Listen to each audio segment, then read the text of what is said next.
بسم اللہ الرحمن الرحیم۔ السلام علیکم۔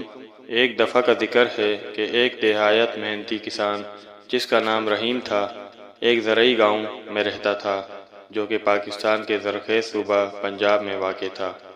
رحیم کے 4 بیٹے تھے جن کے نام تھے اکبر، اصغر، ناصر اور بابر، جو کہ چاروں میں سب سے چھوٹا تھا۔ یہ چاروں بھائی دوسرے سب ان بچوں سے بہت مختلف تھے جو کہ قریبی دیہی علاقوں میں رہتے تھے، کیونکہ یہ چاروں اپنا زیادہ تر وقت کھیلنے اور شرارتیں کرنے میں گزارتے تھے۔ جب ہمسائے میں رہنے والے لوگ ان بھائیوں کی شرارتوں سے تنگ آ جاتے تو وہ رحیم سے ان کی شکایت کرتے۔ تب وہ سب شرارتی بھائی بھولے بھالے بن جاتے اور وعدے پر قائم رہنے کا ارادہ کیے بغیر ہمسایوں سے معافی بھی مانگ لیتے۔ گاؤں میں ایک پرائمری اسکول تھا۔ رحیم نے اپنے چاروں بیٹوں کو وہاں اس امید میں داخل کرا دیا کہ ان کے اندر کوئی نظم و ضبط قائم ہوگا، مگر یہ سب بھائی روزانہ اسکول بہت دیر سے جاتے اور استاد خواہ کتنی دفعہ ڈانٹ ڈپٹ کرتے مگر وہ اپنے طور طریقوں کو نہ بدلتے۔ رحیم بہت ہی رحم دل انسان تھا اور اس نے کبھی اپنے بیٹوں کے ساتھ سخت کلامی نہیں کی، بلکہ وہ ان کے پاس بیٹھ جاتا اور ان کو دلائل دے کر سمجھانے کی کوشش کرتا۔ پیارے بیٹوں، رحم دل والد نے ایک دن بہت پیار سے کہا، تم لوگ ابھی بہت کم سن ہو اور اپنا تمام وقت کھیل کود میں گزارتے ہو، لیکن اگر تم نے اس عمر میں محنت کرنا نہ سیکھا تو جب تم لوگ بڑے ہو جاؤ گے تو کچھ بھی نہیں کر پاؤ گے۔ سب بیٹے یک زبان ہو کر بڑے جوش سے کہتے ہیں، ابا جان آپ بالکل فکر نہ کریں، ہم بہت جلد سب کچھ سیکھ لیں گے، ہم وعدہ کرتے ہیں۔ لیکن جیسے ہی ان کے والد انہیں ایک اور موقع دینے کے لیے راضی ہوتے تو چاروں بھائی اپنا وعدہ فوراً بھول جاتے اور جلد ہی اپنے پرانے طور طریقوں پر اتر آتے، اور وہ جدھر بھی نکل جاتے شرارتیں کرتے، تباہی اور بربادی ڈھاتے نظر آتے۔ اگر کوئی ان سے کوئی کام کرنے کے لیے کہتا تو وہ سب طرح طرح کے بہانے بنا دیتے، جبکہ دراصل یہ چاروں بھائی نہایت سست اور کاہل تھے۔ پھر اسی طرح دن، مہینے اور سال گزر گئے اور یہ چاروں بڑھ کر جوان ہو گئے۔ انہوں نے پڑھنا لکھنا بالکل نہ سیکھا اور نہ ہی انہوں نے کھیت پر کوئی کام والد کی مدد کے لیے کیا۔ وہ ہمیشہ ایک دوسرے کو اپنی من گھڑت فضول باتوں اور مشکلات کے لیے الزام دیتے رہتے، اور ان میں سے کسی ایک نے بھی کبھی ایک دفعہ بھی اپنے برے طور طریقے کے لیے اپنی ذمہ داری قبول نہیں کی۔ آخر رحیم ایک ضعیف اور بوڑھا آدمی ہو گیا، مگر وہ پھر بھی کھیت پر سارا دن خود اکیلا ہی کام کرنے پر مجبور تھا۔ یہ کام ایک بوڑھے آدمی کے لیے بہت محنت کا تھا اور رحیم کو وہ دن بہت مشکل لگنے لگے تھے۔ فصل کی پیداوار میں بھی کمی آ گئی اور اس کے ساتھ ہی اس دولت میں بھی جو کہ وہ فصل کو منڈی میں بیچ کر حاصل کر سکتا تھا۔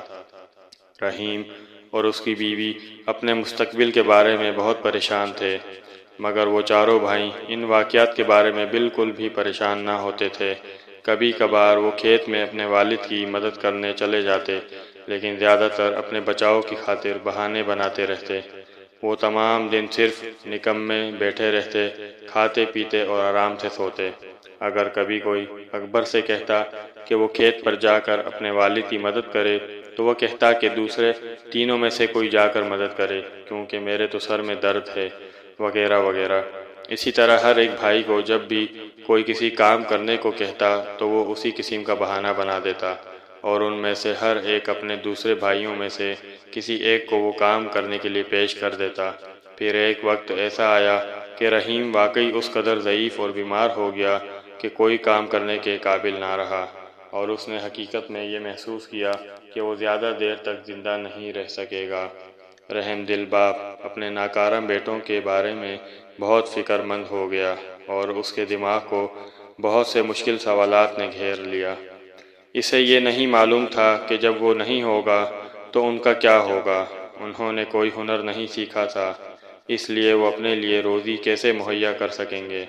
ان کے برے اعمال کے باوجود رحیم اپنے بیٹوں کو دل سے چاہتا تھا اور ان کی مدد کرنا چاہتا تھا، اس لیے وہ بیچارہ ضعیف آدمی بہت ہی غور سے یہ سوچنے لگا کہ کیا کیا جائے۔ بہت دیر غور کرنے کے بعد رحیم کو ایک منصوبہ سمجھ میں آیا جس کے بارے میں اس نے خیال کیا کہ شاید وہ کارآمد ہو سکے۔ پھر وہ خود بخود مسکرایا اور اس نے اپنی بیوی سے کہا کہ وہ اس کے چاروں بیٹوں کو بلا کر لائے تاکہ وہ اس کے سامنے آ کر بیٹھیں، اور اس سے پہلے کہ وہ قبر میں جا سوئیں انہیں اپنی وصیت سنائے اور نصیحت کے چند الفاظ بھی کہہ سکے۔ رحیم کی بیوی یہ سن کر بہت پریشان ہو گئی کیونکہ وہ اپنے خاوند کو بہت چاہتی تھی۔ بہرحال اس نے اپنے بیٹوں کو بلایا اور انہیں ان کے والد کی خواہش کے بارے میں بتایا۔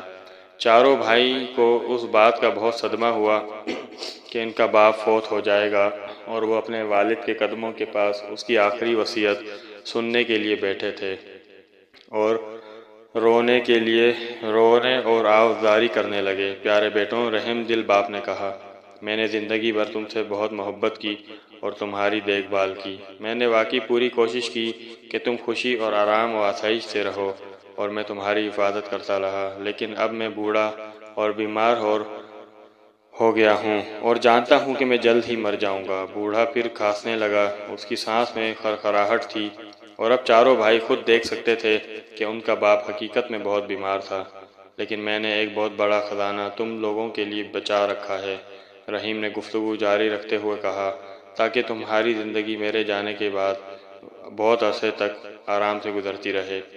بہت زمانہ گزرا، میں نے اپنے کھیت کی زمین میں کسی جگہ ایک بہت بڑا اور بہت گہرا گڑھا کھودا۔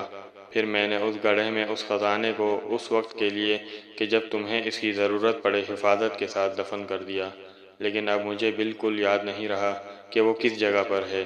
چاروں بھائی ایک دوسرے کی طرف تعجب سے دیکھنے لگے، لیکن وہ اپنے باپ کے خزانے کی تصور سے کافی خوش بھی نظر آ رہے تھے۔ میرے مرنے کے بعد تمہیں اس کا سراغ لگانا ہوگا اور اسے کھود کر نکالنا ہوگا، رحیم نے بات جاری رکھی۔ پھر تم اپنے چچا سے، جو کہ اس وقت خاندان میں سب سے بڑے ہوں گے، درخواست کرنا کہ وہ اس خزانے کو تم چاروں کے درمیان برابر حصوں میں تقسیم کر دیں۔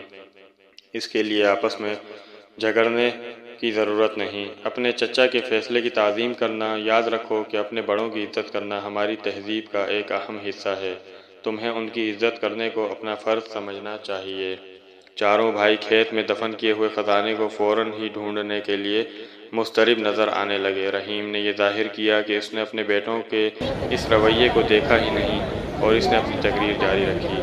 ایک اور نصیحت جو کہ میں تمہیں دینا چاہتا ہوں وہ یہ ہے کہ تم لوگ ایک دوسرے کے ساتھ کبھی مت لڑنا۔ تمہارے دشمن تمہیں منصوبہ بندی اور ساز باز کرنے کے لیے اکسائیں گے، لیکن کچھ بھی ہو جائے تم چاروں ہمیشہ متحد رہنا۔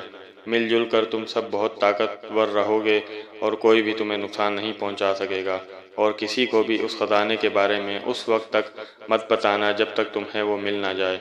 جب رحیم نے اپنی تقریر ختم کی تو اس نے آنکھیں بند کر لیں، پھر وہ جلد ہی فوت ہو گیا۔ اپنے والد کے جنازے اور تدفین کے بعد ان بھائیوں نے اپنے کھیت کے دوسرے سرے سے کھودنے کا فیصلہ کیا۔ انہوں نے اب تک اپنی زندگی بہت سستی، کاہلی، آرام اور آسائش میں گزاری تھی، اس لیے کھیت کے تھوڑے سے حصے کو کھودنا بھی ان کے لیے بہت مشکل لگا۔ سست اور کاہل بھائی جلد ہی ہار کر گھر پر آرام کرنے کے لیے چل دیے۔ اگلے دن پھر ایسا ہی کیا، پھر اس سے اگلے دن اور اس سے بھی اگلے دن ایسے ہی کرتے رہے، یہاں تک کہ آہستہ آہستہ مگر یقیناً کھیت کا زیادہ تر حصہ بھائیوں نے کھود ہی لیا۔ ان کو اسی طرح کام کرتے مہینہ بھر اور گزر گیا، مگر انہیں دفن کیا ہوا خزانہ نہیں ملا۔ وہ کسی اور سے اس کا ذکر بھی نہیں کرنا چاہتے تھے اور نہ ہی کسی کی مدد لینا چاہتے تھے، کیونکہ وہ اس خزانے میں کسی اور کو حصے دار نہیں بنانا چاہتے تھے۔ وہ سب کھدائی کرتے کرتے بہت تھک گئے تھے، مگر ان میں سے کوئی بھی اس خزانے کو چھوڑنا نہیں چاہتا تھا۔ آخرکار بھائیوں نے غور کیا کہ انہوں نے پورا کھیت کھود ڈالا، لیکن خزانے کا کوئی سراغ نہیں ملا۔ تب انہوں نے خیال کیا کہ ان کے باپ نے خزانہ بہت ہی گہرا دفن کیا ہوگا، اس لیے انہوں نے اور بھی زیادہ گہرا کھودنے کا فیصلہ کر لیا۔ ایک اور مہینہ گزر گیا، مگر دفن کیے ہوئے خزانے کا کوئی بھی نشان نہیں تھا۔ سارا کھیت اب پوری طرح نیچے سے اوپر سے کھود چکے تھے اور ہمسائے بھی ان بھائیوں کی محنت پر رشک کرنے لگے تھے۔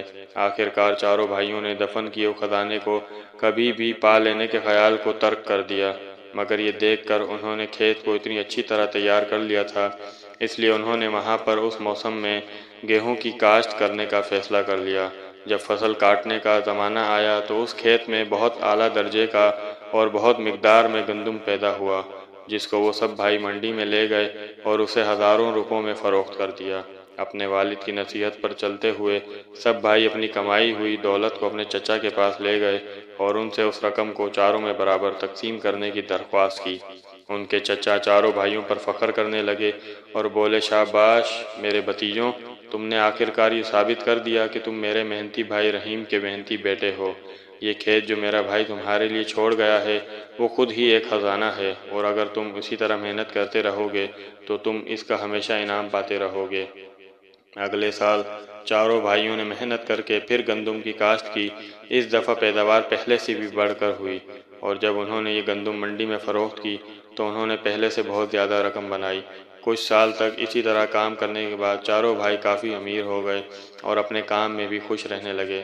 آخر کار یہ واضح ہو گیا کہ اکبر، اصغر، ناصر اور بابر نے دفن کیے ہوئے خزانے کے معمے کو حل کر لیا کہ اصل خزانہ تو محنت اور تربیتی نظام کا صلہ تھا۔ چاروں بھائی اپنے والد کی ہوشیاری اور دوربینی پر فخر کرتے تھے، کیونکہ صرف وہی تھا کہ جس نے ان کو محنت، نظم و ضبط، اتحاد اور اپنے بڑوں کی تعظیم کی فضیلت کا سبق دیا تھا۔